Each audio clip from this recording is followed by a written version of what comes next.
It's about time, it's about the river. The river's obviously very old, and the architecture on the other side is very interesting and not as old. And the river, calm and beautiful as it is, I don't really question the age of that in the same way. Groups of people with headphones on will walk down the Tyne and listen to a variety of bits of music. This is Cedric.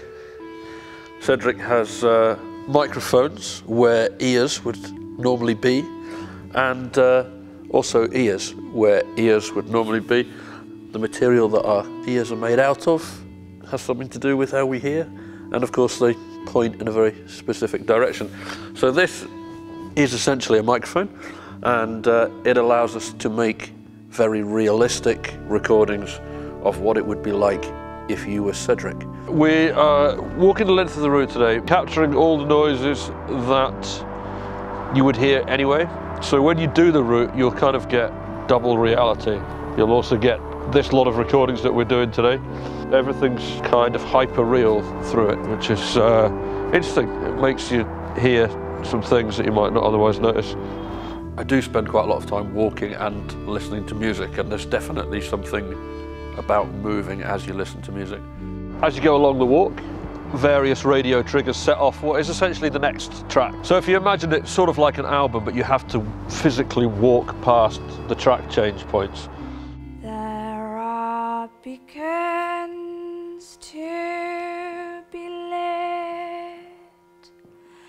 There is wine to be tasted.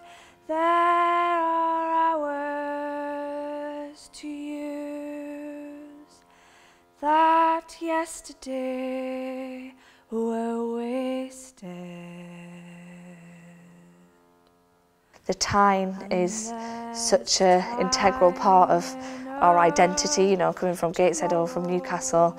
And the song Time Enough Tomorrow is from a suite of music called The Tyne Slides By, and it's about a journey along the Tyne. So it hasn't been sung a lot, it's not really well known, so it's really nice for it to have a new life and to be a part of this walk. We've got the binaural head, and I'm fortunate enough to have spent a long time with Becky's voice now, but I've never heard it in the same way as I heard it today. We've never had the same opportunities to play around with positioning and proximity.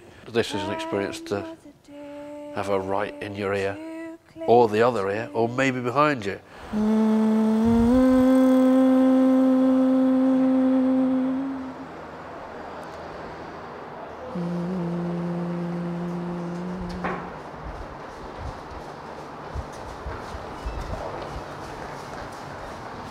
The walk gets essentially more serene as you move away from the bustling urban bit and out into the rural bit. And we're led out of the cave by the Opera North chorus.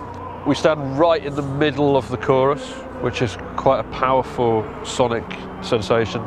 The music that we've written for the chorus is a little bit of musing on the nature of time that I wrote, and then Opera North found somebody that could translate it into Latin for us. My Latin is obviously excellent, but I'm just busy. As we get to this last couple of bridges here, we get the final piece of music from the orchestra. The orchestra will play a version of a theme that we hear earlier on, and we'll hear this same thing 3 times, once at the beginning with just an accordion, and then an electronic version in the middle of the walk, and a final symphonic arrangement of it at the end. As we walk under the last bridge of the walk along the River Tyne, we come to a bend in the river. We can't see around the bend in the river. We're led to believe that something beautiful is around the corner. So the piece of music that we're recording is about the kind of optimism and possibility of what might be around the corner that you can't see. But there could be anything, some wonderful utopia around that corner, which is what we're going to leave the audience with.